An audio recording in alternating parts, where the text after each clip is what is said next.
నువ్వు ఎవరికీ చెడు చెయ్యకపోయినా ఈ బాధ నీకే ఎందుకొచ్చింది?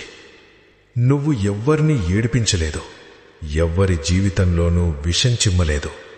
అయినా ప్రతి గాయం నీకే ఎందుకు తగులుతుంది? ఇదేమి న్యాయం? కాని ఒక విషయం అర్థం చేసుకో. శివుని భక్తుడిగా ఉండటం అంటే బాధలను ఎదుర్కొనేది నేర్చుకోవడం. శివుడు ఎవర్ని తనవాళ్లనుకుంటాడో మొదట వారి కర్మల లెక్కను తీర్చేస్తాడు. ఆ లెక్క కన్నీళ్లు, ఓటమి, ఒంటరితనంతో నిండిపోయుంటుంది. నువ్వు కుంగిపోయింది నువ్వు చెడ్డవాడివి కాబట్టి కాదు, నువ్వు మంచివాడివి కాబట్టి.